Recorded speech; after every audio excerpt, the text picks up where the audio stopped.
Sabi nila, kapag ipinanganak daw tayong mahirap ay hindi natin kasalanan. Ngunit pag namatay tayong mahirap ay mayroon na tayong kakulangan. Gasgas mang maituturing ang pahayag na ito, ngunit sa ilan ay hindi nila ito pamantayan. Mga taong pinagkaitan ng karapatan sa ilalim ng mga taong makapangyarihan. Posible kaya magkaroon ng pag-iibigan sa dalawang taong langit lupa ang pag-itan o ito magdadala sa kanila sa tiyak na kapahamakan? Paano ka makakatakas sa isang kasunduan kung buhay mo ang nakasalalay? Magandang araw mga kaibigan. Samahan niyo po akong muli para sa isang kwentong pag-ibig na aking ibabahagi sa inyo na tiyak na kapupulutan ng aral at magpapaantig sa inyong mga puso. Pero kung bago ka pa lamang ay pakilike po ng ating video. Pakiclick ng subscribe button, gayon din ang bell icon para lagi kang updated sa mga susunod ko pang upload.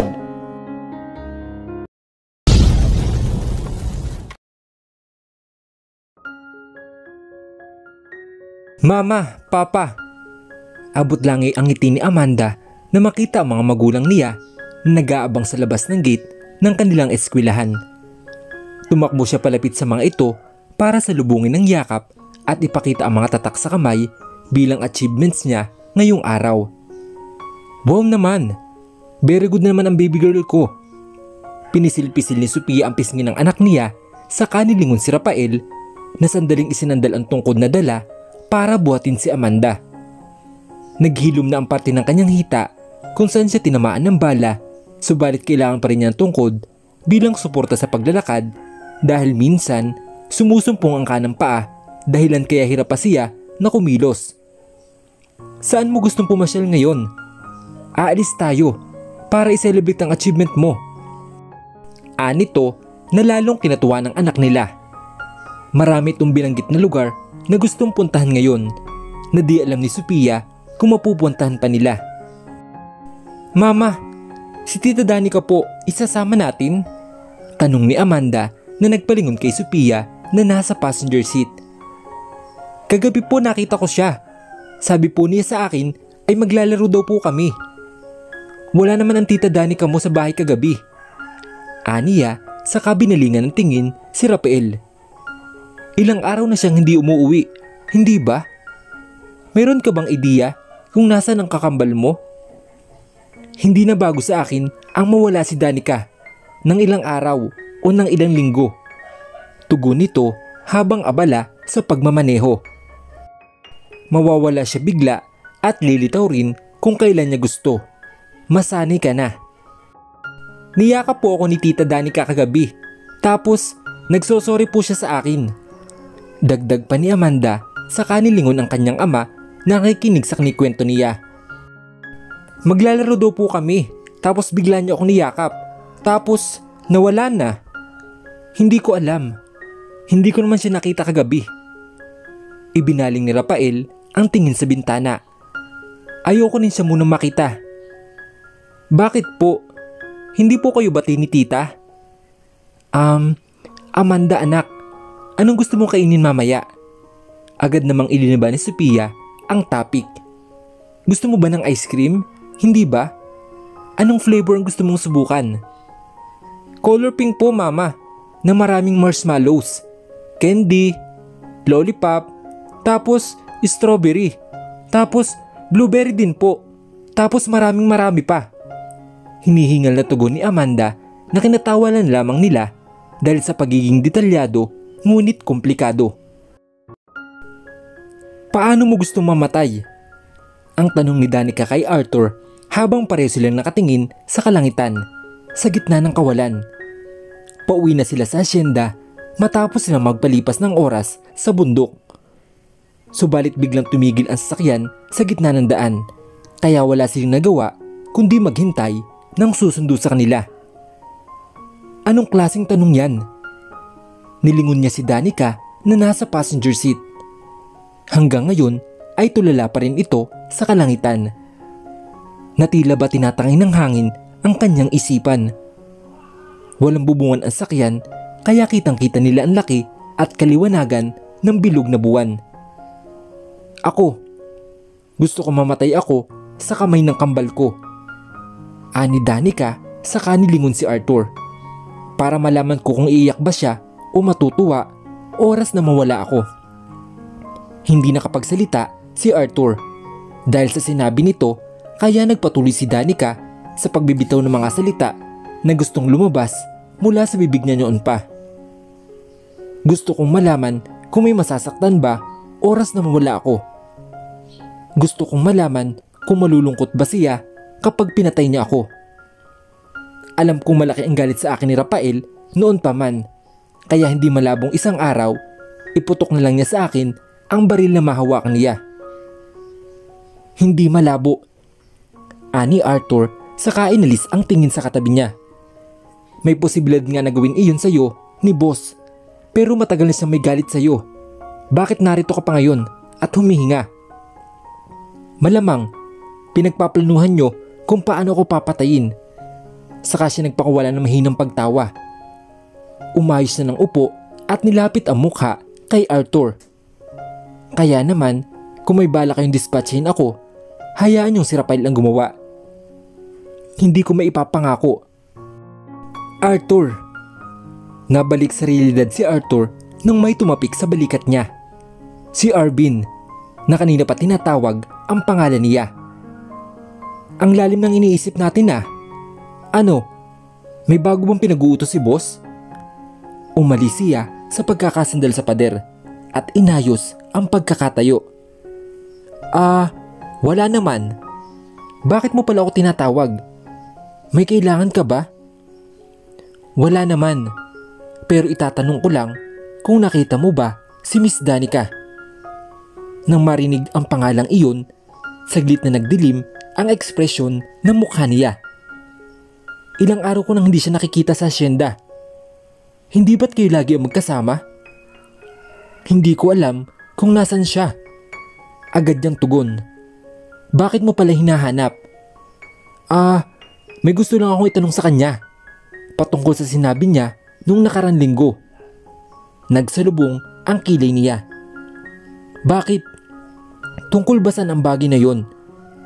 Ilang segundong katahimikan ang namayani sa kanila. Bago magpapasyahan, sumagot ni Arvin. Hindi naman ganun kaimportante. Aniya, saka tumango kay Arthur at nagpaalam. Sige na. Aalis na ako. Hahanapin ko na lang siya. Walang nagawa si Arthur kundi ang tumango habang pinanonood ang paglalakad ni Arvin palayo sa kanya. Hindi niya maiwasang hindi isipin ang tungkol sa sinabi nito dahil mababaka sa mukha ni Arvin ang pagdalawang isip sa pagsagot sa tanong niya. Napatingin siya sa bulsa ng kanyang pantalon nang maramdaman ang pag-vibrate ng cellphone. Dinukot niya ito at nang rumistro ang pangalan ng isa pang taong pinaglilingkod na niya, kinutuban na siya kung ano ang sunod na ipapagawa nito sa kanya. Kuhanin mo na rito ang bangkay ni Danica. Nakahanda na siya. Ani Lawrence sa kabilang linya ng cellphone. Siguraduhin mong makikita agad ito ng boss ninyo para magsiglad agad ang apoy. Masusunod po. At huwag mong kakalimutan na maglagay ng ebidensya para magtuloy-tuloy ang pagkalat ng apoy. Paalala nito bago siya babaan ng tawag. Halos lumuwa ang mata ni Sophia sa dami ng paper bag na bitbit ni Rafael na nasa may kabila nitong kamay. Iba-iba ang disenyo ng paper bag kung kaya't batid niya na marami itong store na pinasukan at namili na mga kung ano-ano. Anong mga yan? Lumapit siya kay Rafael para tingnan ang mga dala nito na paper bag. Nag-restroom lang ako pero pagbalik ko, ang dami nyo nang pinamili. Almost 1 hour kang nawala.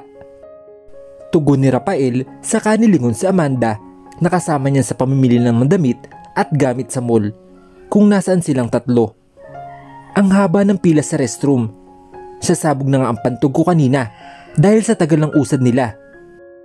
Reklamo ni Sophia sabay bali ng tingin kay Amanda na abala sa bagong laruan na bili ni Rafael. Kasama mo si Amanda mamili ng mga yan? Hindi ko ba siya pwedeng isama? Tanong pabalik ni Rafael sa kanya binaba muna saglit ang mga pinamili sa bench kung saan nakaupo si Amanda. Sa totoo lang, mas mahirap pa to sa inaasahan ko. Bahagyang natawa si Sophia. Anong ibig mong sabihin? Para namang first time mo na mag-shopping. First time na kumpleto tayo. Anito saka naupo sa bench. Ito ang unang pagkakataon na lumabas tayo na parang isang normal na pamilya. Nakakapanibago pero masaya. Naupo na rin si Sophia sa tabi nito. Pero ang sabi mo kanina mahirap. Ano ba talagang totoo? Mahirap mag-isa.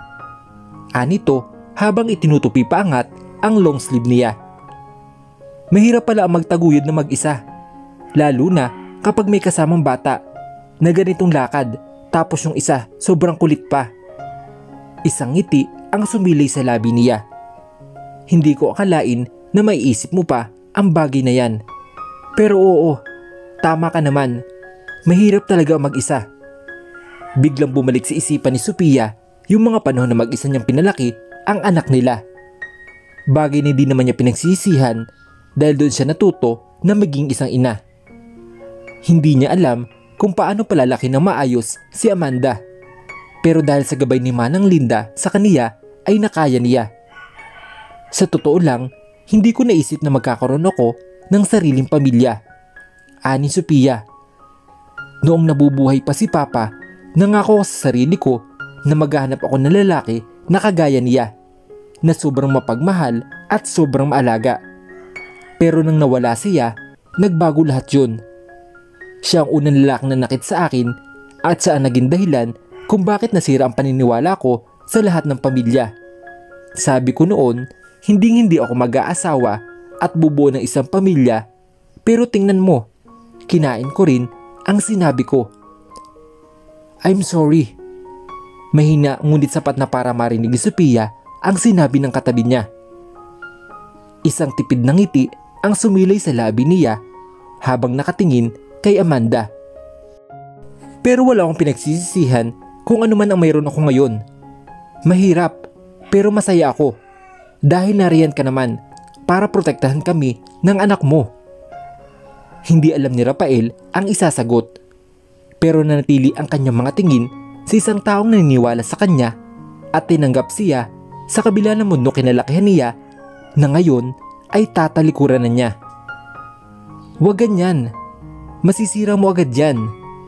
Ani Sophia kay Amanda na tinutulungan nitong ayusin ang bagong larong hawak nila pareho.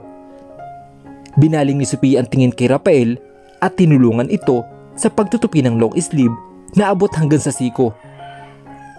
Rafael, ikaw ba? Sigurado ka na ba sa desisyon mo? Sigurado na ako sa desisyon ko, Sophia. Tugon nito. Pagbalik natin sa asyenda, i-anunsyo ko na sa lahat ang tungkol sa plano ko. Paano kung hindi sila matuwa? Paano kung hindi kanila payagan? Nakahanda akong tanggapin lahat ng parusang ibibigay nila sa akin. Itinigil ni Sophia ang pagtutupi sa sleeve niya at sandaling nag-isip bago inangat ang tingin kay Rafael. Sasamahan kitang magpaliwanag sa kanila. Napatingin si Rafael sa kaniya na tila di makapaniwala sa kanyang narinig. Gagawin mo yon? Oo, gagawin ko. Aniya saka hinawakan ang kamay ni Rafael. Susuportahan kita sa lahat ng desisyong gagawin mo. Kung nakahanda kang bitawan ang posisyon mo sa pamilya nyo, handa rin akong kalimutan ang lahat ng masakit na alaala na may kinalaman sa pamilya natin. Alam kong mahirap sa una, pero kakayanin ko. Kakayanin nating dalawa to dahil isang pamilya na tayo. Isang malaking kahon ang pinalilibutan ng mga tao ni Rafael sa sala, habang nagpapakiramdaman kung sino sa kanila ang magtatangkang alisin ang takip ng kahon para alamin ang nasa loob. Mas mabuti pang hintayin na natin ang boss natin. Ani Ivan saka tumingin kay Arthur na nagdala ng kahon sa asyenda. Wala talagang iniwan na kahit ano ang nagpadala ng package na to? Kahit pangalan? Wala.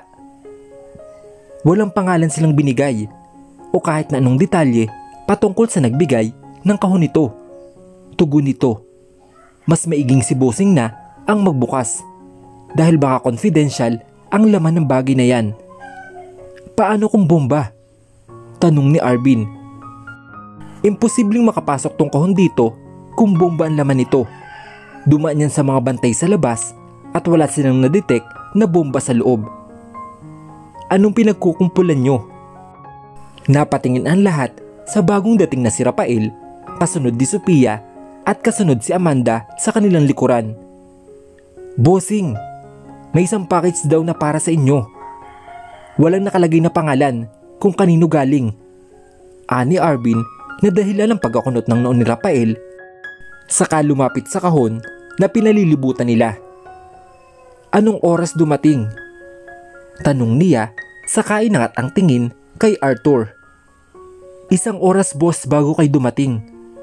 Hindi pa namin magawang buksan dahil wala naman kayong binilin na mayroong package na darating. Tugon nito. Masyadong kahinahinala. Pero di pa namin magawang buksan dahil hinihintay namin ang order ninyo. Ilang segundong namayani ang katahimikan sa pwesto nila.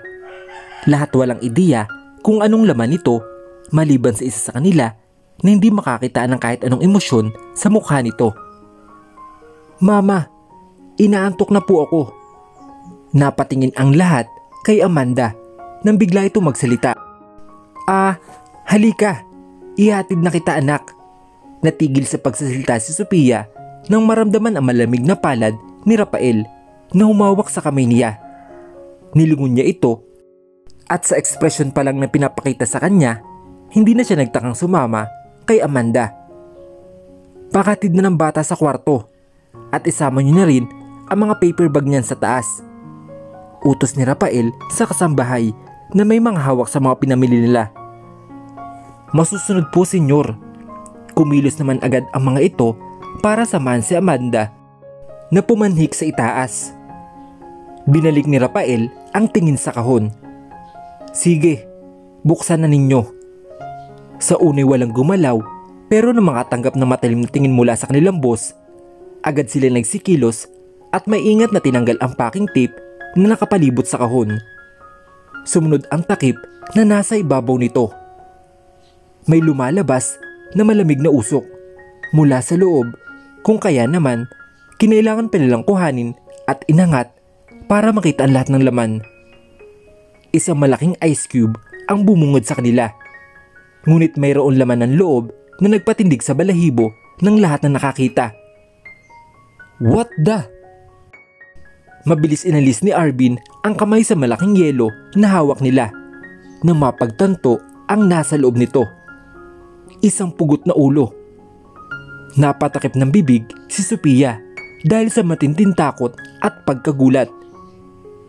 Nais niyang alisin ang tingin sa yelong bumagsak sa sahig, ngunit hindi niya magawa, lalo na't isang pamilyar na mukha ang nakita niya na nasa loob nito. Si Danica. Unti-unting lumuwag ang kapit ni Rafael sa kamay niya. Dahilan kaya napalingon siya rito. Rafael.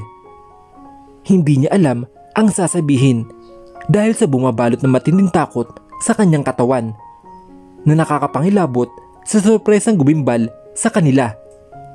Samantala, inalis naman ni Arthur ang tingin sa malaking yelo kung saan nakapaloob ang pugot na ulo ni Danica at nilingon si Rafael na mababaka sa mukha ang matinding galit at pagluluksa habang nakatingin sa isang papel na kasama sa kahon na dala niya.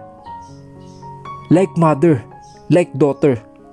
Itong nakasulat sa papel na magiging pangunahing ebidensya sa pagkamatay ni Danica. Tila napako ang mga mata ni Rafael sa kapirasong papel na nasa ibabaw ng kanyang mesa. Ang papel na kasama sa kahon kung saan inilagay ang pugot na ulo ni Danica. Nakalahad sa papel ang mga salitang tila nag-uudyok sa kanyang bumalik sa mundong balak niyang takasan. Mundong nakahanda na niyang bitawan, subalit ayaw siyang pakawalan. Patuloy siyang binibigyan ng rason para makaramdam ng matinding puot sa taong dahilan ng pagkamatay ng 3 mahalagang tao sa buhay niya. Ang kanyang ama, ang kanyang ina, At ngayon, pati ang nag-iisang kapatid na si Danica. Mariin niyang ipinikit ang kanyang mga mata sa pagbabaka sakaling matigil ang tumatakbo sa isipan niya. Subalit tila lalong lumakas ang ingay na naririnig niya. Mga palahaw, mga halakhak at mga putok ng baril na siyang nagpapabilis ng kabog sa dibdib niya. Bumabalik sa alala niya ang bangungot ng kahapon. Ang pagmamakaawa sa boses ng kanyang ina ay unti-unti nagiging malinaw sa kaniya. Ang galit at takot sa boses ng ama habang pilit na lumalaban sa mga taong magiging dahilan ng pagkamatay nila. Danica. Wala sa sariling pagtawag niya sa pangalan ng kanyang kakambal. Hindi niya magawang kontrolin ang isip niya na may iba't ibang senaryo na bumubuo kung paano posibleng pinahirapan bago tinuluyan si Danica. Naikuyom niya ang kanyang kamao at kasabay nito ang pag-igting ng panga niya. Pakaramdam niya ay may kung anong sumasakal sa leeg niya, dahilan kaya nahihirapan siyang huminga. Hirap na para bang inuubos ang natitirang lakas niya. Rafael. Isang pamilyar na boses ang naririnig niya mula sa kung saan. Rafael. Boses ng isang babae, ngunit hindi niya matukoy kung kanino ito. Nakilala ito ng kanyang puso na tila humihingi ng saklolo. Subalit ibang sinasabi ng utak niya. Kailangan niyang lumayo at alisin ang mga taong nakaharang at nakahadlang sa mga pinaplano niya. Rafael, naririnig mo ba ako? Idinilat niya ang kanyang mga mata at bumungod sa kanya ang isang di pamilyar na mukha ng isang babae. Kusang kumilos ang kanyang kanang kamay para sakmalin ang leeg nito. Gumuhit sa mukha ng babae ang pagkagulat dahil sa ginawa niya, ngunit hindi nito magawang makapagsalita dahil sa higpit ng pagkakasakal sa leeg niya. Tumayo si Rafael nang hindi naalis ang matilim na tingin sa babaeng nasa harap niya na unti-unti nang namumutla. Pilit itong inaalis ang kamay ni Rafael na mahigpit ang kapit sa leeg niya na ilang saglit lang ay unti-unting lumuwag nang makita ang mga luhong kumakawala sa kanyang mga mata. Sophia? Gulat at takot ang gumuhit sa mukha ni Rafael na makilala ang babae na nasa harap niya. Napalud ito sa lapag na hinahabol ang hininga habang nagyelo naman si Rafael sa kinatatayuan niya at nakatitig sa nanginginig na kamay na kanyang ginamit para kamunti kanyang mapatay ang babaeng mahal niya. Namayani ang katahimikan sa buong opisina. Ngunit malinaw na naririnig ni Rafael ang paghahabol ng hininga ni Sophia. Binabangungot ka. Sa gitna ng kanyang hirap sa paghinga, nagawa pa rin magsalita ni Sophia upang kausapin si Rafael na hindi makagalaw sa kinatatayuan nito. Tumayo siya mula sa pagkakasalampak sa lapag at sinubukang hawakan ang kamay ni Rafael. Pero lumayo ito sa kanya na may takot at pagsisisi sa mukha. Patawarin mo ako. Mahina subalit sapat na para marinig at maintindihan ni Sophia ang nais nitong sabihin sa kanya. Patawarin mo ako, Sophia. Hindi ko gustong... Alam ko, Rafael, hindi mo yun sinasadya. Inalis ni Sophia ang hirap at takot sa mukha niya para makumbinsi ito na ayos lang siya. Pero pareho sila naghahabol ng hininga. Kapwa natatakot kung magdikit ulit ang mga balat nila dahil sa nangyari na muntik na niyang kinamatay. Gayunpaman, naiintindihan ni Sophia ang kakaibang kinikilos ni Rafael sa harap niya dahil sa bigat na pinagdadaanan nito ngayon. Matapos makita ang karumaldumal na sinapit ni Danica, hindi naglabas ng kahit anong emosyon si Rafael sa harap nila. Ngunit kitang-kita sa mukha nito ang pagpipigil ng galit at sakit at pagdadalamhati. Rafael, nandito lang ako sa tabi mo. Humakbang siya palapit at dahan-dahang inabot ang kamay nito. Sophia, iwanan mo muna ako. Anito, ngunit mababa ka sa boses ang kabaliktaran ng salitang binitawan niya. Hindi ko kayang kontrolin kung ano man yung nasa loob ko ngayon, kaya please, lumayo ka muna sa akin, Sophia. Hindi ko na mapapatawad ang sarili ko, oras na mangyari ulit yun na ginawa ko sa'yo. Hindi mo yun sinasadya, Rafael. Aniya, nang di pa rin inaalis ang tingin sa taon batid niyang nangangailangan ng karamay. Ngunit itinatago ang sarili sa dilim at itinataboy ang taong gusto niyang damayan. Rafael, pwede mo akong masandalan. Ilabas mo yung galit sa loob mo at makikinig lang ako. Pero, muntik na kitang mapahama kanina, Sophia. Anito, habang nakikipagsukatan ng tingin sa kanya. What the? Bakit parang wala lang yun sa'yo? Hindi ka ba natatakot sa akin? Bakit ko kailangang matakot sa'yo, Rafael? Bakas ang katapangan sa boses niya, ngunit hindi nakaligtas si Rafael ang panginginig ng mga tuhod ni Sophia. Marin itong napapikit at huminga ng malalim upang pakalmahin ang sarili, pero di niya kaya. May kung ano pang gustong lumabas sa loob niya na ayaw niyang ipakita sa taong nasa harap niya. Kamuntikan niyang mapatay ito at hindi na siya papayag na mauulit pa yun. Kailangan ko mapag-isa, Sophia. Kalmadong wika niya.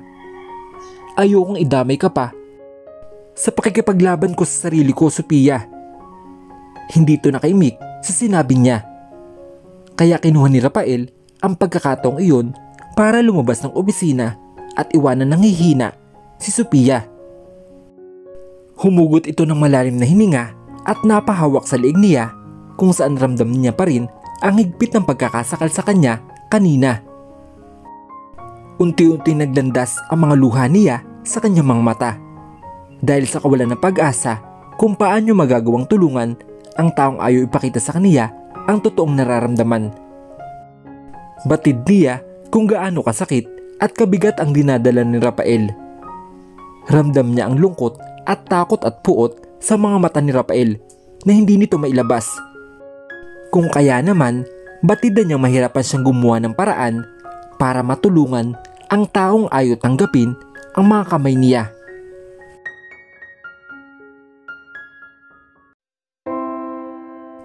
Hanggang saan ang kayang isakripisyo lang dalawa para sa kaligtasan nila at para na rin sa katarungan ng pagkamatay ng taong mahalaga sa kanila. Magawa kaya nilang matukoy kung sino ang pangunahing suspek at kung sino ang traidor sa mga Garcia? Ano ang naghihintay na kapalaran sa kanilang pamilya? Sabay-sabay po nating tunghayan sa susunod na kabanata ng ating kwento. Hanggang sa muli, mga kaibigan. Paalam!